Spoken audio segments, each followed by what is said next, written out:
समस्त को नमस्कार, प्रेज द लॉर्ड। आज आम एफिसी पुस्तक 2 पर्व 1 ରୁ 6 पर्यंत आलोचना करवा। ता पूर्व आसतु प्रार्थना करवा।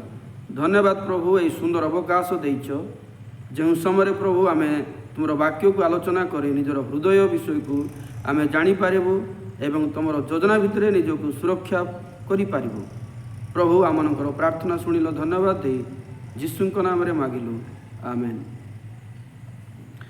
तो आज आलोचना होची, आज मुख्य विषय होची जे आम मैंने परित्राण कहीं हरैबा नहीं, अर्थात परित्राणर एते निश्चितता कौन होची। सेटे अनेक पदपर्व अच्छी जहाँकि परित्राणर निश्चितता नहीं। जमीक जे शेष पर्यंत धैर्य धरी रहिबो से परित्राण पाइब, अर्थात एठारे परित्राणर किछि निश्चितता नहीं।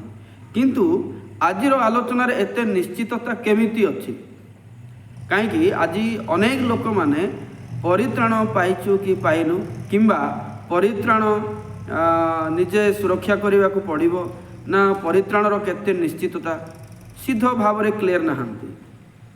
किंतु आपण माने शेष पर्यंत ध्यान दे शुणु जे आजिर आलोचना आमे परित्राण हरई पारिबा नहीं।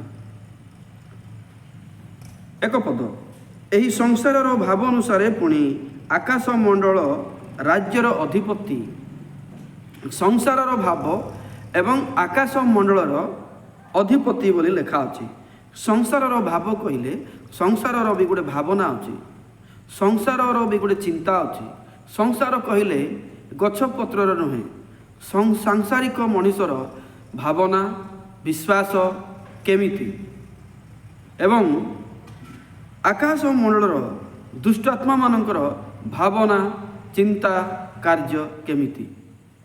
एई दुईटी जाक परमेश्वरंकर अनुग्रह समय ठारू संपूर्ण भिन्न अटे बा ईश्वरंकर वाक्य ठारू संपूर्ण भिन्न अटे। सांसारिक मनुष्यर विचार अनुसार बाइबल को जदि आमे पढ़िबा केबे ग्रहण करी हबो नहीं। तेणु आपण माने जतेबेले बाइबल पढ़ुचंती बा शुणुचंती सांसारिक मन को सांसारिक चिंता को बंद करके केवल वाक्य जहाँ कहूँ ताहा शुणा को चेष्टा करंतु।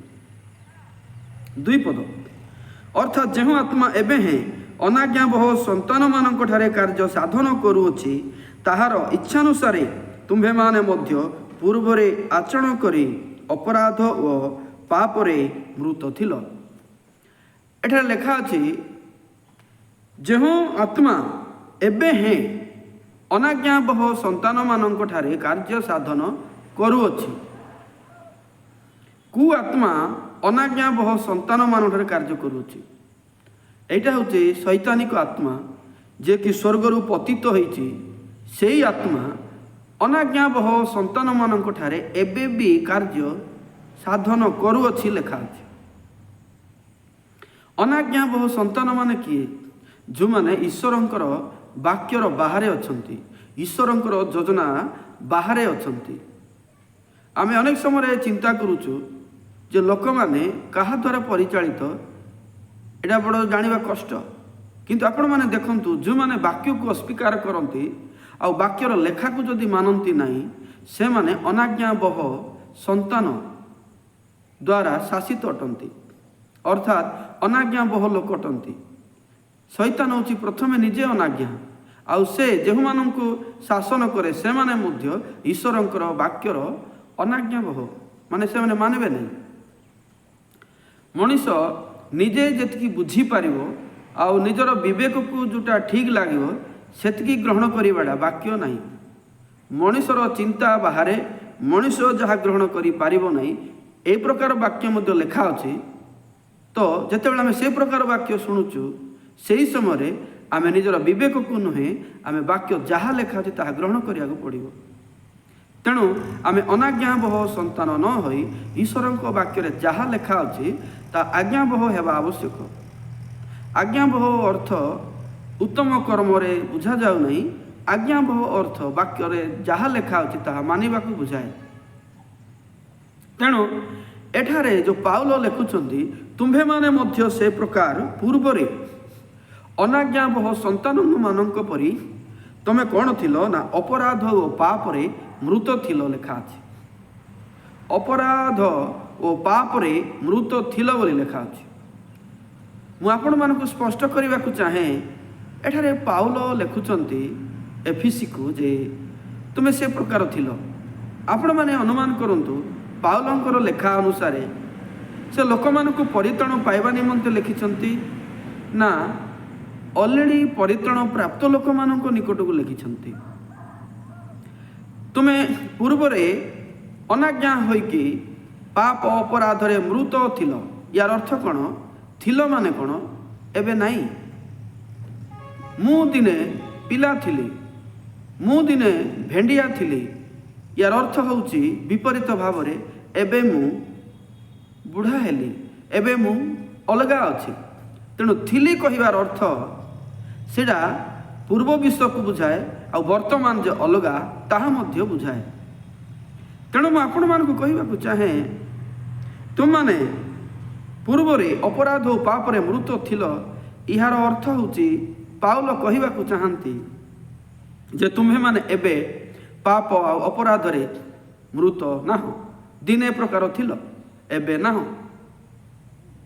3 ପଦ, ସେହି ଅନାଜ୍ଞାବହ ସନ୍ତାନମାନଙ୍କ ସହିତ ଆମ୍ଭେମାନେ ସମସ୍ତେ ମଧ୍ୟ ଏକ ସମୟରେ ଆମମାନଙ୍କ ଶାରୀରିକ ଅଭିଳାଷ ଅନୁସାରେ ଜୀବନଯାପନ କରି ଶାରୀରିକ ଓ ମାନସିକ କାମନା ପୂର୍ଣ୍ଣ କରୁଥିଲୁ। ପୁଣି ଅନ୍ୟମାନଙ୍କ ପରି ସୁଦ୍ଧା ସ୍ୱଭାବତଃ କ୍ରୋଧର ପାତ୍ର ଥିଲୁ। ଦେଖନ୍ତୁ, ଆମ୍ଭେମାନେ ମଧ୍ୟ ଯେଉଁମାନେ ଈଶ୍ୱରଙ୍କର ବାକ୍ୟ ମାନନ୍ତି ନାହିଁ ସେମାନଙ୍କ ପରି ଦିନେ ଥିଲୁ। କିନ୍ତୁ ଆଜି ଆମେ ଈଶ୍ୱରଙ୍କର ବାକ୍ୟ ମାନୁଛୁ, ଈଶ୍ୱରଙ୍କର ବାକ୍ୟ ଆମେ ଗ୍ରହଣ କରିଛୁ।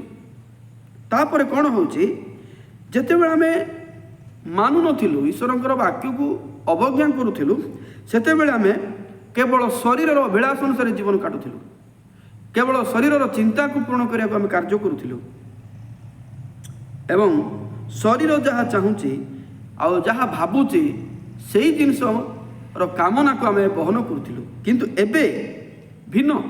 ସେଥିପାଇଁ ଏବେ ଭିନ୍ନ ହେବାରୁ ପରିତ୍ରାଣ ପ୍ରଭୁ ଯେହେତୁ ଦେଲେ, ତେଣୁ ଏବେ କ'ଣ ହେଇଛି ନା ଆମେ ଉଦ୍ଧାର ପ୍ରାପ୍ତ ହେଲୁ। କିନ୍ତୁ ଯେତେବେଳେ ଆମେ ଶରୀର ଅଭିଳାଷ ଅନୁସାରେ ଜୀବନଯାପନ କରୁଥିଲୁ, ସେତେବେଳେ ଆମ୍ଭେମାନେ ମଧ୍ୟ ଅନ୍ୟମାନଙ୍କ ପରି ସ୍ୱଭାବତଃ କ୍ରୋଧର ପାତ୍ର ଥିଲୁ। କ୍ରୋଧର ପାତ୍ର ଥିଲୁ ମାନେ କ'ଣ? କ୍ରୋଧ ମାନେ ରାଗ। କାହାର ରାଗ ଏଇଟା? କାହା ଉପରେ? ପରମେଶ୍ୱରଙ୍କର ରାଗ ଆମ ଉପରେ। ଯେତେବେଳେ ଆମେ ବାକ୍ୟ ଅବଜ୍ଞା କରିଥିଲୁ, ବାକ୍ୟ ବାହାରେ ଥିଲୁ, ବାକ୍ୟ ମାନୁନଥିଲୁ, ସେତେବେଳେ ଆମମାନେ ଈଶ୍ୱରଙ୍କର କ୍ରୋଧର ପାତ୍ର ଥିଲୁ। ଆପଣମାନେ ଦେଖନ୍ତୁ, ସବୁ ଜାଗାରେ ଥିଲୁ ଲେଖା ଅଛି। ୟାର ଅର୍ଥ କ'ଣ? ଏବେ ଆମେ ନାହୁଁ। ଏବେ ଆମେ ଈଶ୍ୱରଙ୍କର କ୍ରୋଧର ପାତ୍ର ହୋଇକି ନାହୁଁ। ଆମେ ଈଶ୍ୱରଙ୍କର ଆଦରର ପାତ୍ର ହୋଇକି ଅଛୁ। କେମିତି? ଅନୁଗ୍ରହ ସୁସମାଚାରରେ ପରମେଶ୍ୱର ନିଜର ଯୋଜନା ଦ୍ୱାରା ମଣିଷକୁ ନିଜ ଆଡ଼ୁ ପରିତ୍ରାଣ ଦିଅନ୍ତି। ଆଉ ରାଜ୍ୟର ସୁସମାଚାରରେ ପରମେଶ୍ୱରଙ୍କର କାର୍ଯ୍ୟ ଆଉ ମଣିଷର କାର୍ଯ୍ୟ ମିଶିବାର ଅଛି। କିନ୍ତୁ ଅନୁଗ୍ରହ ସମୟରେ କେବଳ ଈଶ୍ୱରଙ୍କର କାର୍ଯ୍ୟ ଦ୍ୱାରା ମନୁଷ୍ୟ ଉଦ୍ଧାର ପ୍ରାପ୍ତ ଅଟେ। ତେଣୁ ଯେଉଁମାନେ ବାକ୍ୟ ଗ୍ରହଣ କରନ୍ତି, ଅନୁଗ୍ରହ ସୁସମାଚାର ଜାଣନ୍ତି, ସେମାନେ ଆଉ ଈଶ୍ୱରଙ୍କର କ୍ରୋଧର ପାତ୍ର ହୋଇ ରହନ୍ତି ନାହିଁ। ସେଥିପାଇଁ ପ୍ରିୟ ଭାଇ ଭଉଣୀମାନେ, ପ୍ରଭୁଙ୍କର ଦାସମାନେ ଚିନ୍ତା କରନ୍ତୁ। ଅନେକ ଲୋକମାନେ ଆଜି ପର୍ଯ୍ୟନ୍ତ ନିଜର ପାପ ପାଇଁ କାନ୍ଦନ୍ତି, ନିଜର ପାପ ପାଇଁ ଉପବାସ କରନ୍ତି, ନିଜର ପାପ ପାଇଁ ଅନେକ କାର୍ଯ୍ୟ କରିବାକୁ ଚାହାନ୍ତି, ଆଉ ସବୁଦିନ ସେମାନେ କ୍ଷମା ମାଗିବାକୁ ଚାହାନ୍ତି। କିନ୍ତୁ ବାଇବେଲରେ ଆପଣମାନଙ୍କୁ କୁହାହେଲା, ଆପଣ କ'ଣ ଆଜି କ୍ରୋଧର ପାତ୍ର ହୋଇକି ଅଛନ୍ତି କି? ନା କ୍ଷମା ପାଇସାରିଛନ୍ତି? ଆପଣ କ୍ରୋଧର ପାତ୍ର ନୁହନ୍ତି। ତେଣୁ ଆପଣଙ୍କର ପରମେଶ୍ୱର ଆପଣଙ୍କ ଉପରେ ରାଗିବାର କିଛି କାରଣ ନାହିଁ, ବା ଆପଣ କିଛି ଡରିବାର ଆବଶ୍ୟକତା ନାହିଁ। ଥିଲ ତମେ, କିନ୍ତୁ ଯୀଶୁଖ୍ରୀଷ୍ଟ ଆସିବା ଦ୍ୱାରା, ତାଙ୍କର ମୃତ୍ୟୁ ହେବା ଦ୍ୱାରା, ସେ ବାକ୍ୟକୁ ବିଶ୍ୱାସ କରିବା ଦ୍ୱାରା ତମେ ଈଶ୍ୱରଙ୍କର ଆଦରର ପାତ୍ର ହେଇଛ। ତେଣୁ ଆନନ୍ଦରେ ଖୁସିରେ ଜୀବନଯାପନ କରିବା ଉଚିତ। 4 ମାତ୍ର ଏପରି ଅପରାଧରେ ମୃତ ହେଲେ ଦୟାସାଗର ଯେ ଈଶ୍ୱର, ସେ ଆମମାନଙ୍କୁ ଯେଉଁ ମହାପ୍ରେମରେ ପ୍ରେମ କଲେ। ଏପରି ଅପରାଧରେ ମୃତ ହେଲେ, ମାନେ ଏତେ ଖରାପ ଥିଲେ ମଧ୍ୟ, ଏତେ ଦୁଷ୍ଟ ଥିଲେ ମଧ୍ୟ, ଆଉ ଏକ୍ଜାକ୍ଟ ନରକ ଗଲା ପରେ ସ୍ୱଭାବତଃ ଥିଲେ ମଧ୍ୟ ଦୟାସାଗର ଯେ ଈଶ୍ୱର ସେ ଆମମାନଙ୍କୁ ତାଙ୍କର ପ୍ରେମ ନାହିଁ ମହାପ୍ରେମରେ ପ୍ରେମ କଲେ ବୋଲି ଲେଖା ଅଛି। ପ୍ରିୟ ଭାଇ ଭଉଣୀମାନେ, ପ୍ରଭୁଙ୍କର ଦାସମାନେ, ଆପଣମାନେ ଈଶ୍ୱରଙ୍କର ମହାପ୍ରେମ ପାଇଛନ୍ତି କି? ଈଶ୍ୱରଙ୍କର ପ୍ରେମକୁ କ'ଣ ବୁଝିଛନ୍ତି କି? ଅନେକ ଲୋକମାନେ ସଂସ୍ଥାକୁ ବଦନାମ କରିବା ପାଇଁ କହନ୍ତି ଯେ ସେଇ ଶିକ୍ଷା ଏଇ ଶିକ୍ଷା ବୋଲିକି, କିନ୍ତୁ ଆପଣମାନେ ଗୋଟେ ବିଷୟ ମନସ୍ଥ କରନ୍ତୁ, ବାକ୍ୟରେ ଯଦି ଲେଖା ଅଛି ସେଟା ସଂସ୍ଥା କହିବା ନ କହିବା କିଛି ଯାଏ ଆସେ ନାହିଁ। ତେଣୁ ଆମେ ଏତେ ମୃତ ଥିଲୁ, ଏତେ ଅପରାଧରେ ଥିଲୁ, ଦୟାସାଗର ପରମେଶ୍ୱର ନିଜ ମହାପ୍ରେମରେ ପ୍ରେମ କଲେ ଲେଖା ଅଛି।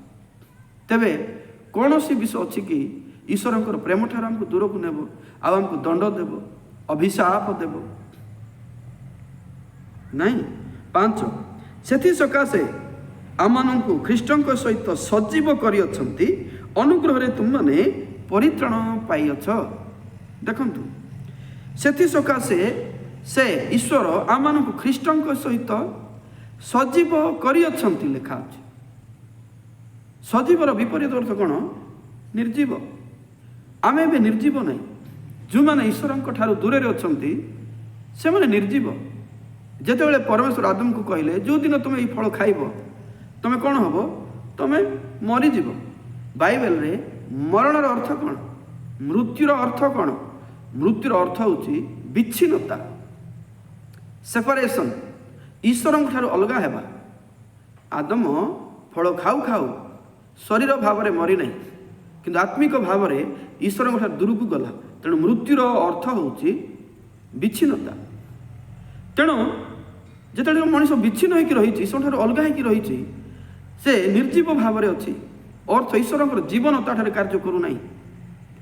କିନ୍ତୁ ଯେତେବେଳେ ସେ ଖ୍ରୀଷ୍ଟଙ୍କର ପ୍ରେମ ପାଉଛି, ଖ୍ରୀଷ୍ଟଙ୍କର ଦୟା ପାଉଛି, ସେ ନିର୍ଜୀବ ନୁହେଁ, ସେ ସଜୀବ ବୋଲି ଲେଖା ଅଛି।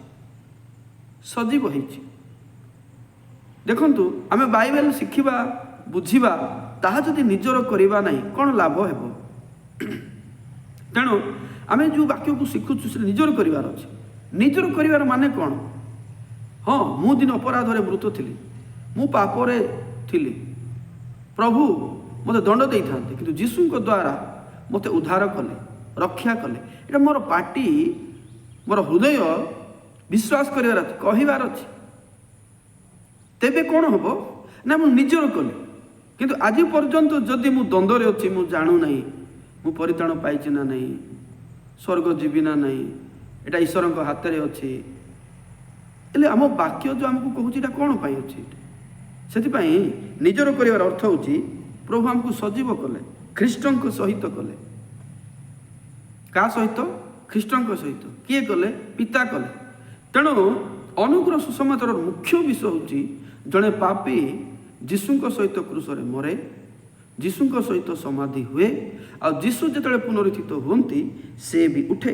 ତେଣୁ ଯେତେବେଳେ ଏହି ବାକ୍ୟକୁ ସେ ବିଶ୍ୱାସ କରେ, ସେ ଖ୍ରୀଷ୍ଟଙ୍କ ସହିତ ସେ ସଜୀବ ହୁଏ। ଆଉ ସେଇ ଲୋକ ପାଇଁ ଆନନ୍ଦର ବିଷୟ ଅଛି। ସେଇ ଲୋକ ପାଇଁ କୌଣସି ଦଣ୍ଡାଜ୍ଞାର ବିଷୟ ନାହିଁ। ଆଉ ତୁମମାନେ ଅନୁଗ୍ରହରେ ପରିତ୍ରାଣ ପାଇଅଛ। କେମିତି ପରିତ୍ରାଣ? ଅନୁଗ୍ରହରେ ପାଇଅଛ।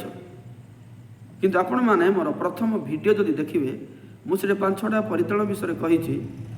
କର୍ମର ପରିତ୍ରାଣ ଗୁଡ଼ାକ ଲେଖା ଅଛି, କିନ୍ତୁ ଅନୁଗ୍ରହ ସମୟରେ ଏଇଟା ଦେଖନ୍ତୁ, ତୁମ୍ଭେମାନେ ଅନୁଗ୍ରହରେ ପରିତ୍ରାଣ ପାଇଛ। ପାଇବ ନାହିଁ। ଆପଣ ଭଲରେ ଶୁଣନ୍ତୁ, ଏଇଟା ପାଇଛ, ପାଇସାରିଛ। କ'ଣ କରିକି? କେବଳ ଅନୁଗ୍ରହରେ ବିଶ୍ୱାସ କରିକି। ଅନୁଗ୍ରହ କ'ଣ? ଯେ ପାଇବା ନିମନ୍ତେ ସକ୍ଷମ ନୁହେଁ, ତାହା ଯଦି ଦିଆଯାଏ ତାହା ହେଉଛି ଅନୁଗ୍ରହ। ଆମେ ନରକରୁ ରକ୍ଷା ପାଇବାଟା, ପାପରୁ ଭଲ ମଣିଷ ହେବାଟା ସକ୍ଷମ ନଥିଲା। ତେଣୁ ଯୀଶୁଖ୍ରୀଷ୍ଟ ନିଜ କାର୍ଯ୍ୟ ଦ୍ୱାରା, କ୍ରୁଶରେ ମରବା ଦ୍ୱାରା, ନିଜେ ଦଣ୍ଡିତ ହେବା ଦ୍ୱାରା ଆମମାନଙ୍କୁ ତାହା ଦେଲେ। ତେଣୁ ଆମେ ବିଶ୍ୱାସ କରିବାର ଅଛି ଏହି ଅନୁଗ୍ରହ କାର୍ଯ୍ୟକୁ। ଯଦି ଆମେ ବିଶ୍ୱାସ କରୁଛୁ, ଆଜିଠାରୁ ଆମେ କହିବାର ଆବଶ୍ୟକ ଅଛି, ମୁଁ ଅନୁଗ୍ରହ ଦ୍ୱାରା ପରିତ୍ରାଣ ପାଇଛି। ଅନେକ ଲୋକମାନେ ବାପ୍ତିସ୍ମ ଦ୍ୱାରା ପାଇଛି ବୋଲି କହନ୍ତି, କିନ୍ତୁ ଅନୁଗ୍ରହ ସମୟରେ ବାପ୍ତିସ୍ମ ଦ୍ୱାରା ପରିତ୍ରାଣ ପାଇଲ ବୋଲି ଲେଖାଯାଇନାହିଁ। ଅନୁଗ୍ରହ ସମୟରେ ଅନୁଗ୍ରହ ଦ୍ୱାରା ପରିତ୍ରାଣ ପାଇଲେ, ଯୀଶୁଙ୍କର ମୃତ୍ୟୁର କାର୍ଯ୍ୟ ଦ୍ୱାରା ପାଇଲେ। 6 ପଦ। ପୁଣି ତାହାଙ୍କ ସହିତ ଆମମାନଙ୍କୁ ଉତ୍ଥାପିତ କରି ଖ୍ରୀଷ୍ଟ ଯୀଶୁଙ୍କଠାରେ ଆମମାନଙ୍କୁ ତାହାଙ୍କ ସହିତ ସ୍ୱର୍ଗରେ ଉପବେଶନ କରାଇଅଛନ୍ତି। ଦେଖନ୍ତୁ ଏଠାରେ କ'ଣ ଲେଖା ଅଛି? ତାହାଙ୍କ ସହିତ ଆମମାନଙ୍କୁ ଉତ୍ଥାପିତ କରି। ୟାର ଅର୍ଥ କ'ଣ? ଉତ୍ଥାପନ ମାନେ କ'ଣ? ଉତ୍ଥାପିତ ମାନେ କ'ଣ? ତାହାଙ୍କ ସହିତ ସେ ଉତ୍ଥାପିତ କଲେ। ଉତ୍ଥାପିତ ମାନେ ଉଠାଇବା। ତାହାଙ୍କ ସହିତ ଉତ୍ଥାପିତ କଲେ। କାହା ସହିତ? ଯୀଶୁଙ୍କ ସହିତ ଉତ୍ଥାପିତ କଲେ। ପିତା ପରମେଶ୍ୱର ଆମକୁ ଯୀଶୁଙ୍କ ସହିତ ଉତ୍ଥାପନ କଲେ, ଉଠାଇଲେ। ଯୀଶୁଙ୍କ ସହିତ କେଉଁଠି ଆମକୁ ଉଠାଇଲେ? ସେଥିପାଇଁ ମୁଁ କହିଲି ଯେ ଆମେ ଯୀଶୁଙ୍କ ସହିତ କ୍ରୁଶରେ ମଲୁ, ପାଉଲଙ୍କ ଭାଷାରେ, ଆଉ ସମାଧି ହେଲୁ। ଆଉ ଯୀଶୁ ଖ୍ରୀଷ୍ଟ ଯେତେବେଳେ ଉଠିଲେ ଆମେ ଉଠିଛୁ। ତେଣୁ ତାହାଙ୍କ ସହିତ ଉତ୍ଥାପିତ। ଆପଣମାନେ ଚିନ୍ତା କରନ୍ତୁ, ଏ ଲେଖା କ'ଣ ସହଜ କି ଗ୍ରହଣ କରିବା ପାଇଁ? ବେଶୀ କଷ୍ଟ। ଆରେ କେମିତି ଏମିତି ହେବ? ମୁଁ କେବେ ଯୀଶୁଙ୍କ ସହିତ ମଲି? ମୁଁ କେବେ ଯୀଶୁଙ୍କ ସହିତ ସମାଧି ହେଲି? ମୁଁ କେବେ ଯୀଶୁଙ୍କ ସହିତ ପୁନରୁତ୍ଥିତ ହେଲି? ପ୍ରଶ୍ନ ଆସିବ। ଖାଲି ପ୍ରଶ୍ନ ନୁହେଁ ତ, ଏହି ସାଂସାରିକ ଭାବ ଅନୁସାରେ ଦେଖିଲେ ଉତ୍ତର ବି ନାହିଁ। କିନ୍ତୁ ବାକ୍ୟକୁ ଯଦି ଆପଣ ଗ୍ରହଣ କରନ୍ତି ଆଉ ପବିତ୍ରାତ୍ମାଙ୍କର କଥା ଯଦି ମାନନ୍ତି, ଆପଣ ଏହି ସବୁ କାର୍ଯ୍ୟ କରିଛନ୍ତି। ଆଉ ଯୀଶୁଙ୍କ ସହିତ ଆପଣ ଉତ୍ଥାପିତ ହେଇଛନ୍ତି। କରାହେଇଛି ଲେଖା ହେଇଛି। ଉତ୍ଥାପିତ କରି ଲେଖା ଅଛି।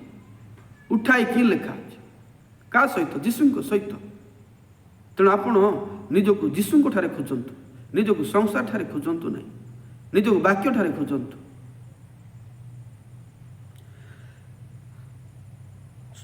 ଖ୍ରୀଷ୍ଟଙ୍କ ସହିତ ଉତ୍ଥାପିତ କରି ଖ୍ରୀଷ୍ଟ ଯୀଶୁଙ୍କ ଠାରେ ଆମମାନଙ୍କୁ ତାହାଙ୍କ ସହିତ ସ୍ୱର୍ଗରେ ଉପବେଶନ କରାଇଅଛନ୍ତି। ଦେଖନ୍ତୁ କେଡ଼େ ଆଶ୍ଚର୍ଯ୍ୟ ବିଷୟ। ପିତା ପରମେଶ୍ୱର ଆମକୁ ଯୀଶୁଙ୍କ ସହିତ ଉଠାଇଲେ ଏବଂ ଯୀଶୁଙ୍କ ସହିତ ହିଁ ସ୍ୱର୍ଗରେ ଆମମାନଙ୍କୁ ଉପବେଶନ ମାନେ ବସାଇଲେ। ଦେଖନ୍ତୁ ଟିକେ ସାଂସାରିକ ଭାବରେ ଚିନ୍ତା କରନ୍ତୁ। ଜଣେ ଲୋକ ପୃଥିବୀରେ ଅଛି, ମରି ନାହିଁ, ଶାରୀରିକ ଜୀବନଯାପନ କରୁଛି, ଶରୀର ଅନୁସାରେ ଅଛି। ସେହି ଲୋକକୁ ଯଦି ଆମେ କହିବା ତୁମମାନେ ଖ୍ରୀଷ୍ଟଙ୍କ ସହିତ ମଲ, ଖ୍ରୀଷ୍ଟଙ୍କ ସହିତ ଉଠିଲ ଏବଂ ଖ୍ରୀଷ୍ଟଙ୍କ ସହିତ ସ୍ୱର୍ଗରେ ବସିଛ କହିଲେ ଗ୍ରହଣୀୟ କି? ମାନେ ସମ୍ଭବ କି ଗ୍ରହଣ କରିବା ପାଇଁ? କେବେ ନାହିଁ। ଟିକେ ଚିନ୍ତା କରନ୍ତୁ ନେଗେଟିଭ୍ ମାଇଣ୍ଡରେ। ସମ୍ଭବ କି? କେବେ ସମ୍ଭବ ନାହିଁ। କିନ୍ତୁ ଲେଖା ହେଇଛି। କ'ଣ ଲେଖା ଅଛି? ସେ ଆମମାନଙ୍କୁ ଖ୍ରୀଷ୍ଟଙ୍କ ସହିତ ଉତ୍ଥାପିତ କରି ଆଉ ଖ୍ରୀଷ୍ଟଙ୍କ ସହିତ ସ୍ୱର୍ଗରେ ଆମକୁ ଉପବେଶନ କରାଇଲେ ଲେଖା ଅଛି। କରାଇ ଅଛନ୍ତି ଲେଖା ହେଇଛି। ଆମେ ବର୍ତ୍ତମାନ ଯଦି କହିବା ବିଶ୍ୱାସ ଅନୁସାରେ କେଉଁଠି ଅଛୁ ବୋଲି କହିବା? ଖ୍ରୀଷ୍ଟଙ୍କ ଠାରେ ଅଛୁ ବୋଲି କହିବା, ହଁ କି ନାହିଁ? ଯଦି ଖ୍ରୀଷ୍ଟଙ୍କ ଠାରେ ଅଛୁ ବୋଲି ଆମେ କହିବା, ତେବେ ଖ୍ରୀଷ୍ଟ କେଉଁଠାରେ ଅଛନ୍ତି? ଖ୍ରୀଷ୍ଟ ସ୍ୱର୍ଗରେ ଅଛନ୍ତି। ଗୀତ ସଂହିତା ଯଦି ଦେଖିବେ ସେଠି ଲେଖା ଅଛି, ମୋର ପ୍ରଭୁ ସଦାପ୍ରଭୁ ମୋର ପ୍ରଭୁଙ୍କୁ କହିଲେ ତୁମର ଶତ୍ରୁମାନଙ୍କୁ ପାଦପୀଠ ନ କରିବା ପର୍ଯ୍ୟନ୍ତ ଆମ୍ଭର ଦକ୍ଷିଣରେ ବସ। ଏଇଟା ହେଉଛି ଭାବବାଣୀ ପୁସ୍ତକ। ଯୀଶୁଙ୍କର ମୃତ୍ୟୁ ପରେ, ଯୀଶୁ କ୍ରୁଶରେ ମଲା ପରେ, ପାପ କ୍ଷମା କଲା ପରେ ସେ ପିତାଙ୍କର ଦକ୍ଷିଣ ପାର୍ଶ୍ୱରେ ବସିଲେ। ଏଭ୍ରି 10 ଯଦି 12 ପଢ଼ିବେ, ମାତ୍ର ସେ ପାପ ନିମନ୍ତେ ଏକ ଭଳି ଉତ୍ସର୍ଗ କଲା ଉତ୍ତାରେ ଈଶ୍ୱରଙ୍କ ଦକ୍ଷିଣ ପାର୍ଶ୍ୱରେ ଚିରକାଳ ପାଇଁ ଉପବେଶନ କଲେ। ଚିରକାଳ ପାଇଁ ବସିଲେ। କେଉଁଠି? ପିତାଙ୍କର ଦକ୍ଷିଣ ପାର୍ଶ୍ୱରେ। କିଏ? ଯୀଶୁ। ହେଲେ ବାକ୍ୟ କହୁଛି ବିଶ୍ୱାସୀମାନେ ଏବେ ଯୀଶୁଙ୍କ ସହିତ ପିତାଙ୍କର ଦକ୍ଷିଣ ପାର୍ଶ୍ୱରେ ବସିଛନ୍ତି। ଆମେ ଗ୍ରହଣ କରିବା କି? ନା କରିବାନି? ମୁଁ ଦେଖନ୍ତୁ ଭିଡ଼ିଓ ବନାଉଛି ବୋଲି ଶୁଣିବାଟା ନାହିଁ, ଏଇଟା ଲେଖା ଅଛି। ଆପଣ ଲେଖାକୁ ତର୍ଜମା କରନ୍ତୁ। ଆପଣ ପୃଥିବୀରେ ନାହାନ୍ତି ଯଦି ବିଶ୍ୱାସ କରନ୍ତି। ଯଦି ବିଶ୍ୱାସ କରିପାରୁନାହାନ୍ତି, ଆପଣ ପୃଥିବୀରେ ଅଛନ୍ତି, ବାକ୍ୟ ବାହାରେ ଅଛନ୍ତି, ଆଉ ନରକର ଭୟରେ ହିଁ ଅଛନ୍ତି। ମୁଁ ଜାଣିନାହିଁ ଆପଣମାନଙ୍କର ମତ କ'ଣ, କିନ୍ତୁ ବାକ୍ୟର ମତ ହେଉଛି ଜଣେ ବିଶ୍ୱାସୀ ଯୀଶୁଙ୍କ ସହିତ ଉଠିକି ପିତାଙ୍କର ଦକ୍ଷିଣ ପାର୍ଶ୍ୱରେ ବସିଛି। ଆମମାନଙ୍କର ଆଲୋଚନା ଆଜି ଥିଲା ଯେ ଆମମାନେ କାହିଁକି ପରିତ୍ରାଣ ହରାଇବା ନାହିଁ। ଆପଣମାନେ ନିଜେ ଚିନ୍ତା କରନ୍ତୁ, ଯେଉଁ ଲୋକ ଏହି ସତ୍ୟକୁ ଜାଣିଛି, ପାପ କ୍ଷମା ପାଇଛି, ପୁନରୁତ୍ଥିତ ହେଇଛି, ଆଉ ପିତାଙ୍କର ଦକ୍ଷିଣ ପାର୍ଶ୍ୱରେ ବସିଛି, ଯୀଶୁ ଯେହେତୁ ସେଠାରେ ଅଛନ୍ତି, ଏ ଲୋକ ପରିତ୍ରାଣ ହରେଇବ ନାହିଁ, ପରିତ୍ରାଣ ହରେଇବ ନାହିଁ। କିନ୍ତୁ ରାଜ୍ୟର ସୁସମାଚାରକୁ ଯେତେବେଳେ ସେ ଅନୁସରଣ କରିବ, ସେ ଲୋକ ଦ୍ୱନ୍ଦ୍ୱରେ ପଡ଼ିବ। ସେଥିପାଇଁ ଅନୁଗ୍ରହ ସମୟରେ ରାଜ୍ୟର ସୁସମାଚାର ଅନୁମତି ନାହିଁ, ତାକୁ ଗ୍ରହଣ କରାଯାଏ ନାହିଁ, ସେଟା ସ୍ଥଗିତ କରାଯାଏ। ଆଜି ଅନେକ ଭାଇ ଭଉଣୀମାନେ ଅନୁଗ୍ରହ ସୁସମାଚାର ରାଜ୍ୟର ସୁସମାଚାର ଭିନ୍ନ ବୋଲି ଜାଣନ୍ତି ନାହିଁ, ଯଦ୍ୱାରା ସବୁ ସମାନ ବୋଲି କହିଦିଅନ୍ତି। ଦେଖନ୍ତୁ ଆଉ ଗୋଟେ, ସେ ରୋମୀ 8:33, ଈଶ୍ୱରଙ୍କ ମନୋନୀତ ଲୋକମାନଙ୍କ ବିରୁଦ୍ଧରେ କି ଅଭିଯୋଗ କରିବ? ଈଶ୍ୱର ତ ସେମାନଙ୍କୁ ଧାର୍ମିକ ବୋଲି ଗଣନା କରନ୍ତି। ଈଶ୍ୱର ଯାହାକୁ ମନୋନୀତ କରିଛନ୍ତି ତାଙ୍କ ବିରୋଧରେ କିଏ ଯିବ? କାହିଁକି ବିରୋଧ କଲା ଲୋକ ନିଜେ ଈଶ୍ୱର ସେମାନଙ୍କୁ ଧାର୍ମିକ ବୋଲି ଗଣିଛନ୍ତି। ମୋର କହିବାର ମାନେ ହେବ ଯେ ଆପଣମାନେ ଈଶ୍ୱରଙ୍କର ବାକ୍ୟ ଦ୍ୱାରା ନିଜକୁ ସୁରକ୍ଷିତ କରିଛନ୍ତି କି? ଯଦି କରିନାହାନ୍ତି, ଆଜି ହିଁ କରନ୍ତୁ। ଖ୍ରୀଷ୍ଟିଆନ ହେବା ବଡ଼ ବିଷୟ ନାହିଁ।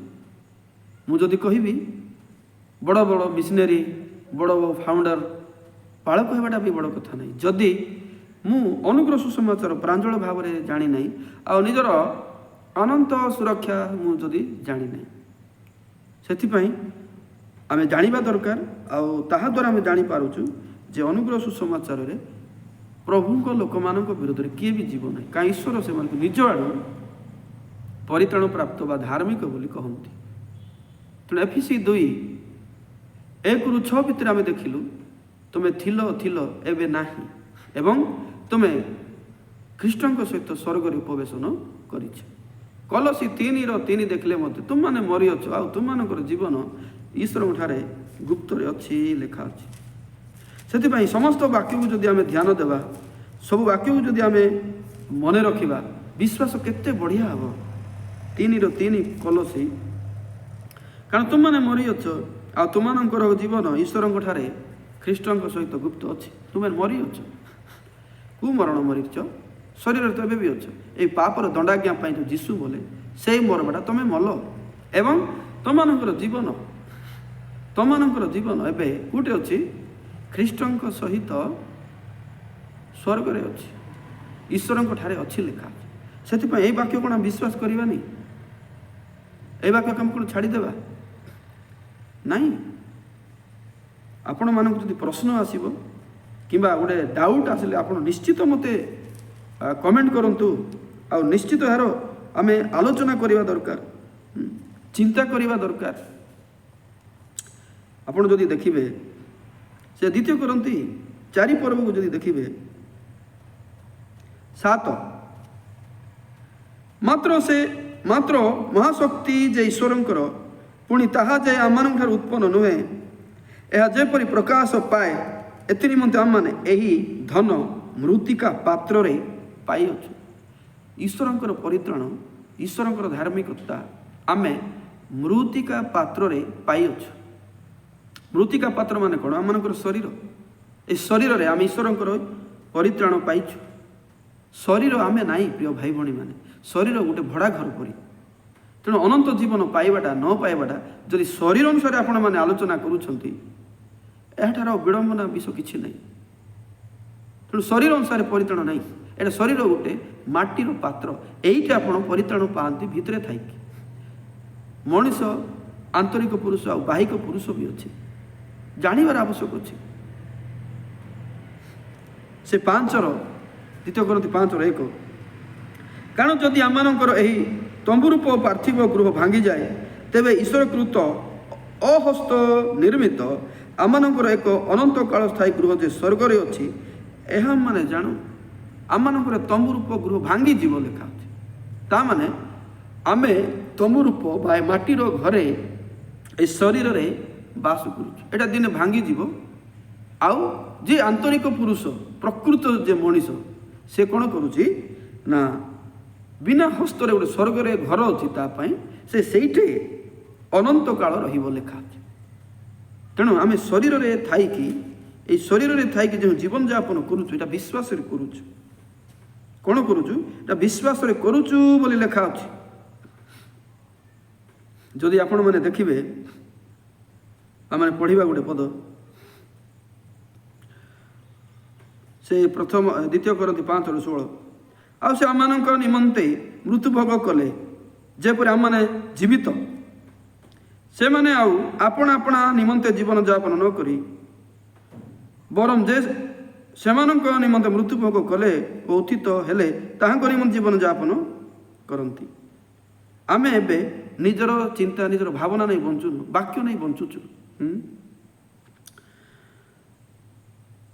16 ଅତଏବ ଆଜିଠାରୁ ଆମମାନେ ଶରୀର ଅନୁସାରେ କାହାରିକୁ ଜାଣୁନାହୁଁ, ଯଦ୍ୟପି ଖ୍ରୀଷ୍ଟଙ୍କୁ ଶରୀର ଅନୁସାରେ ଆମେମାନେ ଜାଣିଅଛୁ, ତଥାପି ଏବେ ଆଉ ତାଙ୍କୁ ସେଇ ପ୍ରକାରେ ଜାଣୁନାହୁଁ।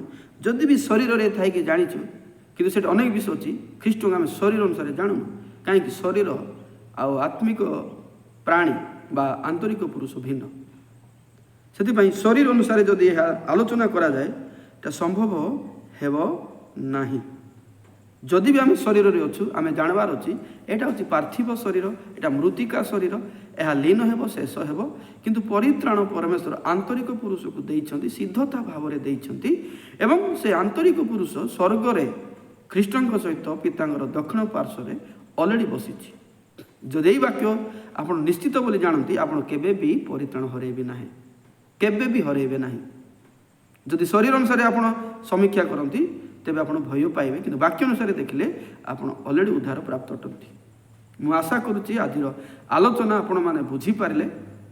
ଯଦି ଭଲ ଲାଗିଛି ନିଶ୍ଚୟ କମେଣ୍ଟ ସେୟାର କରନ୍ତୁ, ଆଉ ନୂଆ ଶୁଣୁଥିଲେ ତ ସବସ୍କ୍ରାଇବ୍ କରନ୍ତୁ। ଆଉ ଆଜି ପାଇଁ ଏତିକି କହିବି। ସମସ୍ତଙ୍କୁ ପ୍ରେଜ୍ ଦ ଲର୍ଡ, ନମସ୍କାର।